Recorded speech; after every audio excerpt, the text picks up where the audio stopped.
Hakim Tunggal Pengadilan Negeri, PN, Depok menolak permohonan pra-peradilan perkara pencemaran lingkungan tempat pembuangan sampah, TPS, liar di wilayah Limo, Kota Depok.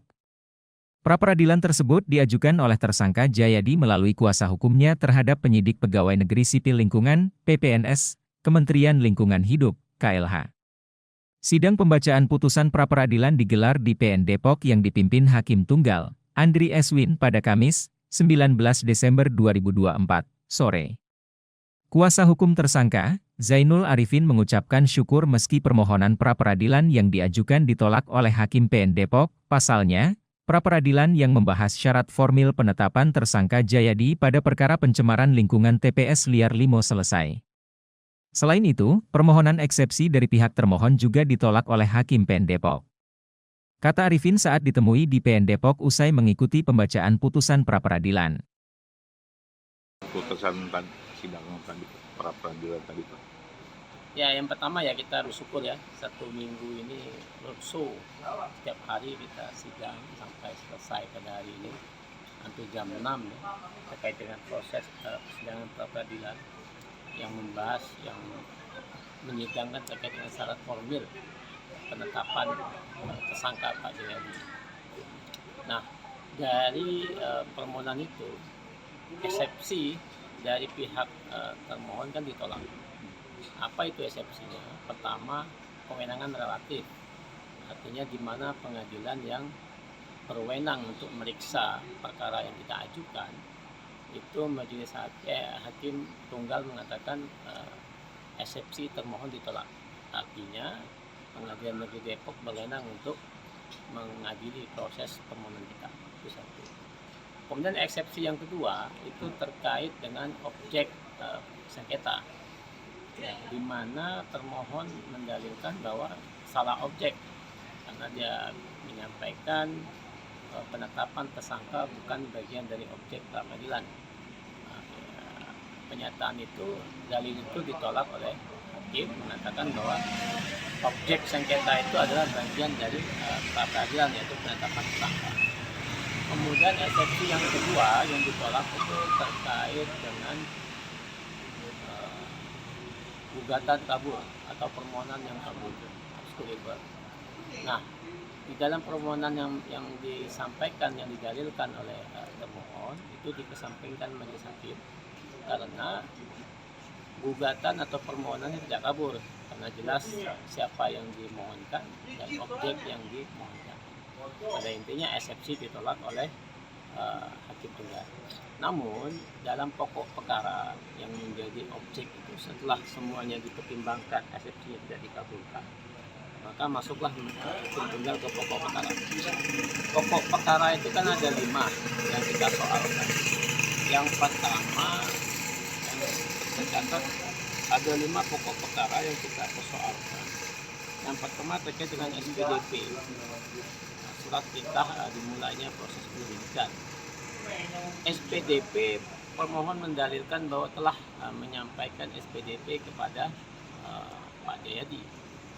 Nah, namun di fakta sidang kita tidak menemukan atau surat SPDP yang diserahkan kepada Pak Jayadi. Namun SPDP yang diserahkan oleh termohon itu kepada Kepala Kejaksaan Negeri Depok, sehingga dengan ada SPDP ke Kepala Negeri Depok itu majelis berpendapat termohon telah menyampaikan SPDP. Maka dari itu permohonan kita dikesampingkan. Dan yang kedua, dua alat bukti yang kita sampaikan ke majelis bahwa termohon ini Pak Jayadi kan disangka dengan pasal 98 itu terkait dengan pencemaran udara. Sementara fakta persidangan yang dibuktikan oleh teman-teman termohon itu adalah tanah. Namun majelis berpendapat itu bagian dari pokok perkara, sehingga yang kita dalilkan dua alat bukti yang menurut kita itu tidak sah. Namun hakim tunggal mengatakan dua alat bukti itu sudah didapatkan secara sah dan patut gitu ya. Kemudian yang ketiga itu penetapan status tersangka. Penetapan status tersangka yang kita anggap tidak sah karena tidak ada SPDP dan seterusnya. Namun majelis hakim berpendapat terkait dengan penetapan tersangka itu sudah dilakukan proses sejak awal, yaitu penyidikan sehingga cukuplah 2 alat bukti, kemudian si Pak J ini ditetapkan tersangka. Maka dari itu majelis hakim mengatakan penetapan tersangka sesuai dengan prosedur. Hakim tunggal mengatakan begitu. Kemudian yang keempat, penunjukan pengacara. Nah, pada saat 1 November, Pak Jayadi tidak pernah menandatangani surat kuasa khusus untuk menunjuk seorang pengacara. Namun ada penunjukan dari penyidik kepada Pak Jayadi. Meskipun Pak Jayadi tidak setuju, tapi itu oleh majelis hakim dianggap merupakan persetujuan dari Pak Jayadi, sehingga majelis hakim berpendapat bahwa penunjukan kuasa hukum atau penasihat hukum pada saat beliau ditetapkan tersangka tanggal 1 November itu sudah sah gitu. Terakhir itu koordinasi yang kita sampaikan kemarin, kita mendalilkan tidak ada koordinasi penyidik PPNS dengan kepolisian dan kejaksaan. Namun hakim berpendapat telah ada koordinasi, yaitu dengan Polsek Sektor Cinere dengan Kejaksaan Negeri Depok, yang mana buktinya adalah SPDP ke Kepala Kejaksaan Negeri Depok, dan juga ada pengambilan sampel di lokasi Depok, yang menurut kami tidak ada terkait dengan proses pendampingan koordinasi sejak awal. Maka hakim tunggal mengatakan telah ada koordinasi. Dari 5 dalil yang kita sampaikan itu, dari awal proses SPDP, 2 alat bukti, penunjukan pengacara, dan koordinasi terkait dengan PNS, hakim tunggal mengatakan dalil kita tidak dapat diterima karena dianggap apa yang kita dalilkan dianggap tidak terbukti, sementara yang didalilkan oleh termohon itu terbukti.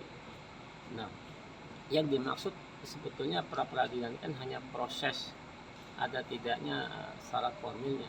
Dia tidak melihat, kalau kita berpikir, kalau kami berpendapat proses koordinasi itu harus sejak awal, karena undang-undang menyampaikan begitu, dan mereka koordinasinya pada saat mengambil sampel saja. Nah, maka ini yang menjadi menurut kami tidak tepat. Tapi majelis hakim berpendapat yang penting sudah ada koordinasi, maka itu. Jangan lupa subscribe ya.